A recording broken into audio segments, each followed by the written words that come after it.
So you are the one that wanted to take Liam away from me. He left me for you, you dumb fool.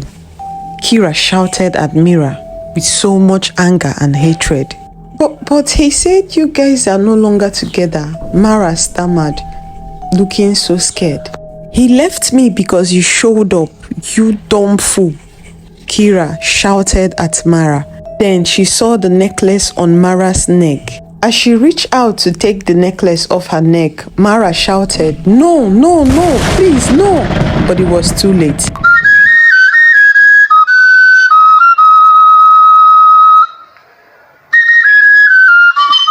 Once upon a time, in a quiet village called Zuriland, a beautiful place and peaceful people, they are surrounded by sea and there are a lot of fishermen that lived in the land. Everybody in the land of Zuri knows how to swim because from a small age, they are being introduced to water. There lived a man called Liam. Liam was a very handsome young man and rich too. He is a gold merchant. Everybody in the village loves him. He is easygoing, peaceful, and charming. But one thing about Liam, he loves the sea. In his quiet times, he loves to go to the sea and meditate. After his businesses in the evening, he will stroll down to the river path. He will sit down close to the river and meditate. During his frequent visits in the river, he never knew that a mermaid always watched him. The mermaid's name is Mara. Mara is a beautiful mermaid. She always comes out during the cool evening because she knew that Liam will visit. Liam never knew. Liam never saw her. She only admires him from a far distance. She was in love with him even before she met him. Back in the sea, Mara was in her abode inside the sea. She explained to her sister about a certain man who always visits the riverbanks and she is in love with him. The sister warned her, "You know mother will not love this. Mother forbids us from meeting humans." But she was adamant. She was already in love with Liam. On that fateful day, she could not hold it anymore. She decided that she wants to come to the land and dwell among the living so that she can get to meet Liam and fall in love with him. When she told her mother was furious. The Queen Mother said to her, "I forbid you from seeing any man, any human. Not in my lifetime will you ever do something as foolish as falling in love with a human being." But Mara was far gone. She doesn't listen to anything the mother says. She was determined to come to the land of the living and live as a human so that she can be able to be close to the love of her life, Liam. Then after the mother cautioned her and forbid her from leaving, she went to the sister. She was crying. She begged the sister to help her. Then the sister, out of compassion, decided to go against their mother's wish and help her sister, Mara. On that fateful day, she gave Mara a necklace with a pendant of a fish, and she warned her never to take it off her neck. She said to her, "When you get to the riverbank, wear it on your neck. You will turn to a human, but make sure that this necklace never leaves your neck. Any day you take it off, you will turn back to a mermaid." She was so grateful. She was happy. She hugged her sister. Then she bid her sister farewell. Mara left her kingdom. She came to the riverbank towards the evening when Liam always visits the riverbanks. She removed the necklace from where she hid it and wore it on her neck. Her mermaid tail disappeared. She was able to walk, but she was naked. Then a little boy fishing with the mother saw her naked. The boy rushed and took a cloth and brought it to her. She covered her body. The little boy's mother, Ma, was surprised. "What is a beautiful lady like you doing without a cloth? Where did you come from? I have not seen this face before in this community. Who are you? What is your name?" Mara told her, "My name is Mara. Our sheep wrecked, and I have nothing to wear. I lost everything inside the water. Mma was full with compassion. You lost everything. I'm so sorry, Mma said. She said, it's okay, but I'm happy that I am alive. Then Mma gave her a wrapper to cover her body. Then when she was fully clothed, that was when Liam strolled down to the riverbanks. When Liam got to the riverbanks, he was about to sit down and meditate as usual when his eyes fell on the most beautiful being he has ever seen. He couldn't help but admire Mara. Then he decided to say hi. He got to her and introduced himself to her. Mara only pretends that she doesn't know who he is, but she had already fallen in love with him before he met her. Mara also introduced herself and gave Liam the cooked up story of their sheep wrecking, why she was the only one that survived. Liam felt pity for her. She told Liam that she was going to reside in this land. Liam was happy. Liam welcomed her and took her into the bustling city of Zuriland. Liam helped her to get a house of her own, helped her to get some few things because she told him that she had nothing. She lost everything she had in the river. Liam got her a place to stay, got her few clothes, everything she needed. Then Liam bade her good night as he strolled down to his house. When Liam got to his house that night, he couldn't help but savor on the thought of Mara. What a beautiful being she is, he said to himself. I have never seen such beauty. He was already falling for her. She was calm, outspoken, beauty, and very thoughtful. She was also smart, he said. What else can a man ask for? He thought to himself while he brimmed with joy. Mara, on the other hand, lay down on her bed. As everything feels strange to her, the bed, the couch, the cooking wares, even the clothes. But she couldn't help but distract herself with the thought of Liam.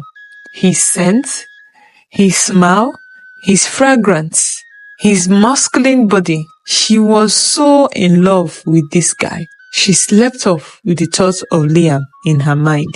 As the days turned to weeks and weeks turned to months, Mara got acquainted with the humans. She was such a lovable girl that everybody in the village fell in love with her. Her smile, her soft spoken words, her beauty. She was so much of light that everybody in the village knows her. But danger lurks around, and she knows not. Kira, Liam's girlfriend. Liam broke up with Kira long time ago because of her materialistic nature. Liam told her he does not want. But Kira came back, begged Liam that she is a changed person. Liam accepted her back, but he was no longer in love with her. Then when Mara came into the picture, Liam told Kira that he no longer wants the relationship anymore. Kira was furious.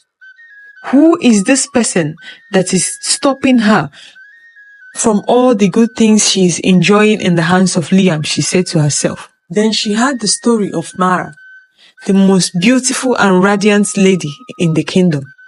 She was pissed off. Who is she and where did she come from? Why has she come to reap from where she did not sow? Kira said to herself. She was all about the money.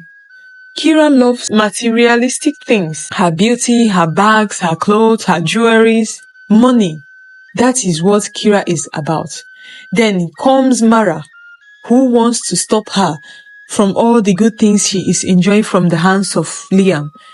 She never loved Liam one bit. She only loved the idea of Liam's money. Now, Mara is here to spoil her plans. Kira said to herself, if I can't have Liam, then no one can. She went ahead to plot on how to adopt Mara. She sent out hoodlums to adopt Mara. Mara was adopted from her home. She was taken to an isolated area where no one passes inside the forest. Mara was scared as her mouth was tied and her hands were tied too. She could not help herself because she has no power outside the water. When Kira got to where Mara was kept, she stared at her with so much hate in her eyes and voice as she said to her, "So you are the one that wants to take my man away from me." But he broke up with you," Mara stuttered. Kira replied and said, "He broke up with me because of you, dumb fool." Kira fired at her. "Now you are going to pay dearly. You will regret ever stepping your foot in this land," Kira said to her.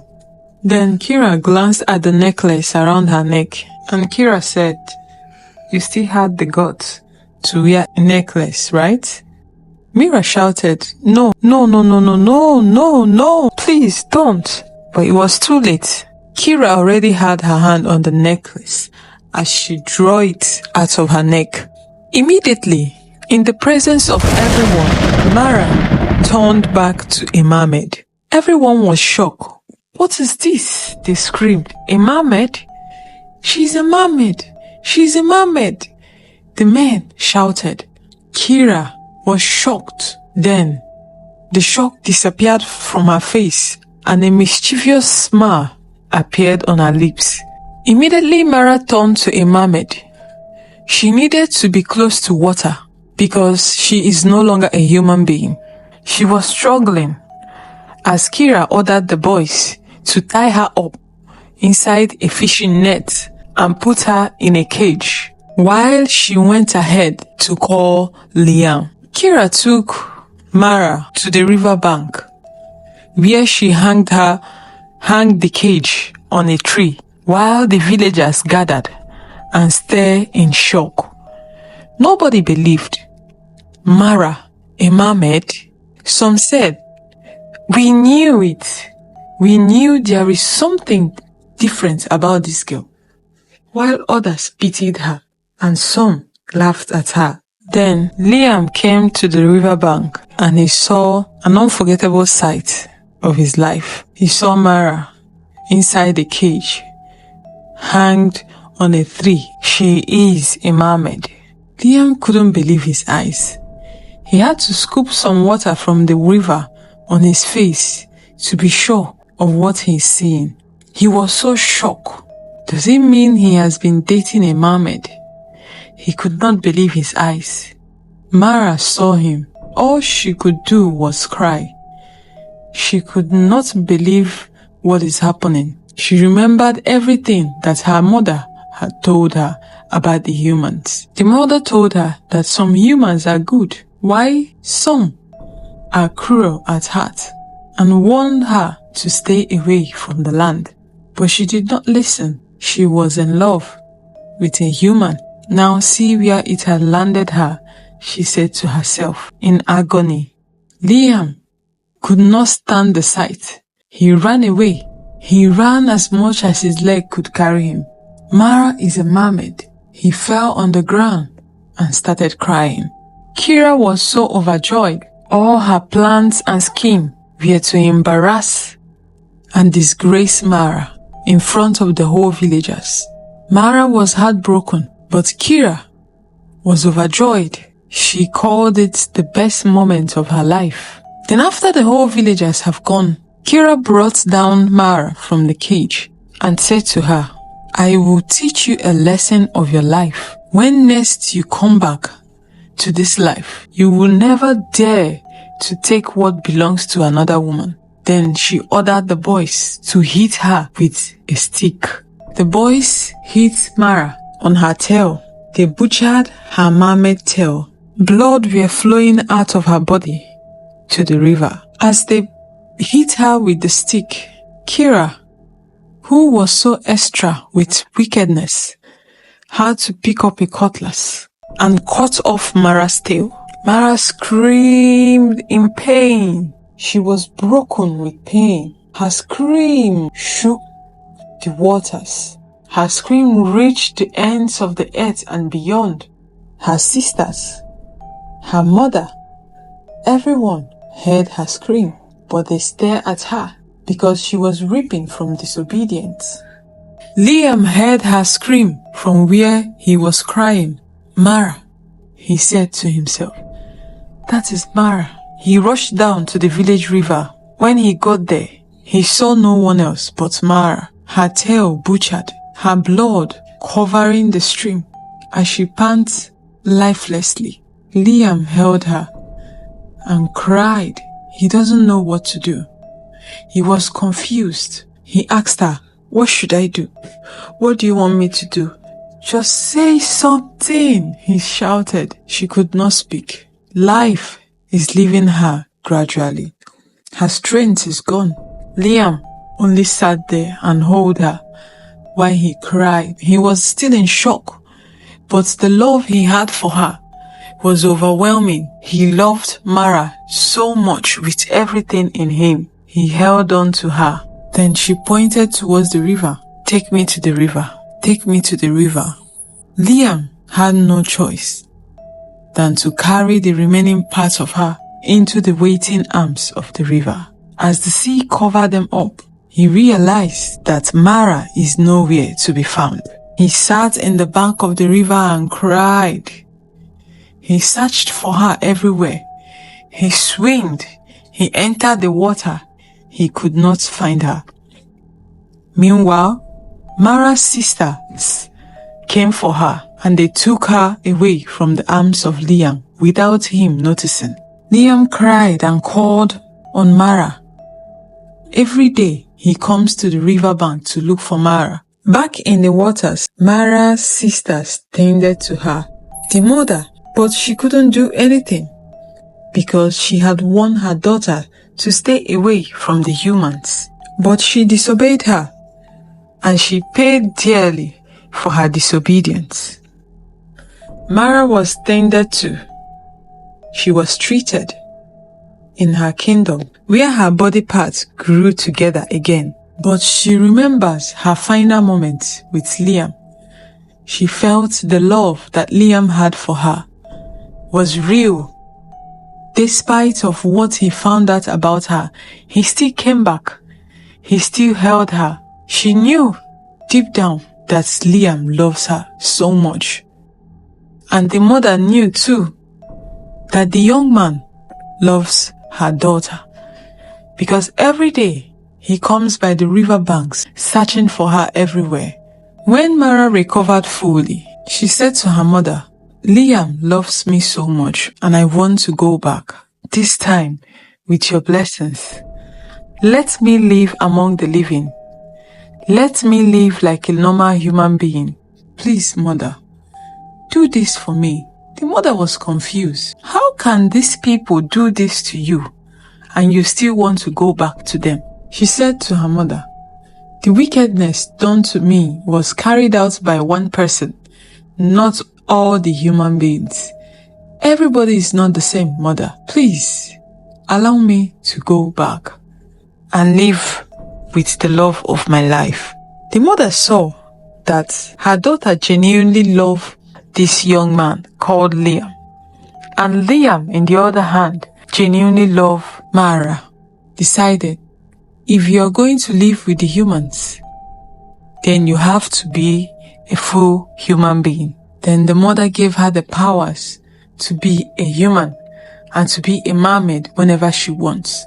On that fateful day, Liam came to the riverbank as usual. He only sat there and think about Mara and the love they shared, their happy moments, the promises. Then suddenly, he noticed a shadow covering him. He raised up his head and looked. Lo and behold, Mara standing in front of him. He screamed, "Mara, is this you? Am I hallucinating? Is this you, Mara? You came back. You came back, Mara. You came back," he screamed as he hugged her. He hugged her so tight, not wanting to let go. The people at the river gathered. Everybody was happy to see her in a human form because she brought so much light and grace to Zuriland. Her presence ushered in a lot of prosperity, goodness into the land. Liam married Mara. They gave birth to two beautiful twins, a boy and a girl, half human and half mermaid. And they live happily ever after in the land of Zuru. Kira, on the other hand, was struck like lightning near the river bank. Her wickedness finally caught up with her as she died a miserable and painful death. Now you see, obedience, they say, is better than sacrifice. Comment what you learned on the story down on the comment section. Don't forget to subscribe, like, and share.